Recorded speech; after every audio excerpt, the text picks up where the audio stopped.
కామారెడ్డిలో వెంకటరమణారెడ్డి గెలిచిన తర్వాత ఇంకొంచెం దాంట్లో నేనేమంటున్నా అంటే వెంకటరమణారెడ్డి గెలిచిరు, అవును. కానీ ఆడ పార్టీ నిర్మాణంలో మా వంతు ప్రయత్నం కూడా ఉన్నది. కామారెడ్డితో పాటు జయరాబాద్ పార్లమెంట్ మొత్తం కూడా మీరు ఎప్పుడో 2014 చేసారు యాత్రనో ఏదో చేసారు. 2014 కంటే ముందు నాన్నగారు దాంట్లో 3 సార్లు 98 నుండి ఈనాటి వరకు కూడా ఆ పార్లమెంట్కి అనుబంధం ఉంది మాకు. ఓకే.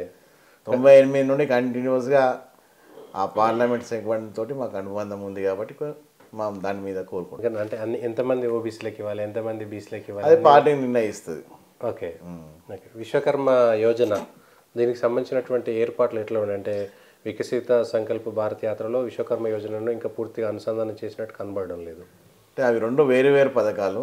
విశ్వకర్మ అనేది కుల వృత్తుల మీద ఎవరైతే జీవనాధారం సాగిస్తున్నారో అది మన సంస్కృతికి ఇమిడి ఉన్నది. ప్రతి గ్రామంలో కూడా ఆ కుల వృత్తులతోటి వాళ్ళ భారతదేశం ఒక గొప్ప దేశంగా వెలుగుతుంది. దాన్ని ఉనికిని కనుమరుతున్న వెళ్ళ దాన్ని మళ్ళా చాటాలని చెప్పి విశ్వకర్మ యోజన కింద నరేంద్ర మోడీ గారు ఈ పథకాన్ని తెచ్చారు. దాదాపుగా 3 లక్షల రూపాయల వరకు రుణం ఇచ్చే ఒక ఎటువంటి గ్యారంటీ లేకుండా ఇచ్చే స్కీము. అది సఫలీకృతంగా అన్ని జిల్లాల్లో అన్ని సెగ్మెంట్లో సాగుతున్నది. దాదాపుగా లక్ష్యం ఏదైతుందో దాన్ని ఖచ్చితంగా పూర్తి చేస్తామని కూడా ఈ సందర్భంగా